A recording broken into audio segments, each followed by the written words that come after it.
বাড়িতে কি এখনো 2000 টাকার নোট রয়েছে? জমা দেওয়া বা বদল করার পদ্ধতি জেনে নিন। নমস্কার, আমি রানী ভাই। এখনো কি আপনার কাছে 2000 টাকার নোট রয়ে গিয়েছে? তাহলে চিন্তার কোনো কারণ নেই। প্রায় 3 বছর আগে বাজার থেকে তুলে নেওয়া হলেও এই নোট এখনো আপনি জমা দিতে বা বদল করতে পারবেন।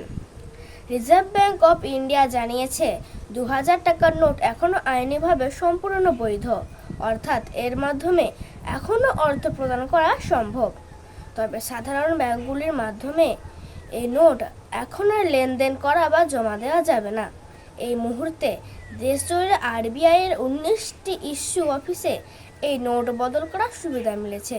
এছাড়াও আপনি চাইলে ইন্ডিয়া পোস্টের মাধ্যমে নির্দিষ্ট ঠিকানাও নোট পাঠিয়ে তাই নিজের অ্যাকাউন্টে জমা করতে পারবেন।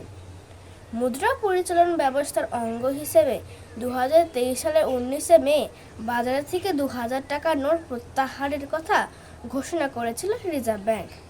দেশের সমস্ত ব্যাংকের শাখাগুলিতে এই নোট জমা দেওয়া বা বদল করার সুযোগ ছিল 2023 সালের 7 অক্টোবর পর্যন্ত। তারপর থেকে এই পরিষেবা কেবল আরবিআই এর মাধ্যমেই পাওয়া যাচ্ছে। 2016 সালের নভেম্বরে নোট বাতিলের সময় সরকারের তরফ থেকে পুরনো 500 এবং 1000 টাকার নোট বাতিল করা হয়।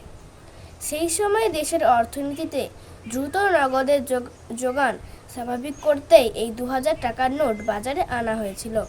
পরবর্তী বছরগুলিতে বাজারে অন্যান্য মূল্যের নোটের যোগান বৃদ্ধি পাওয়ায় রিজার্ভ ব্যাংক 2000 টাকার নোট প্রত্যাহারের চূড়ান্ত সিদ্ধান্ত নেয়।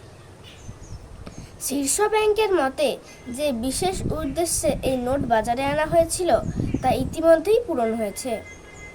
নমস্কার।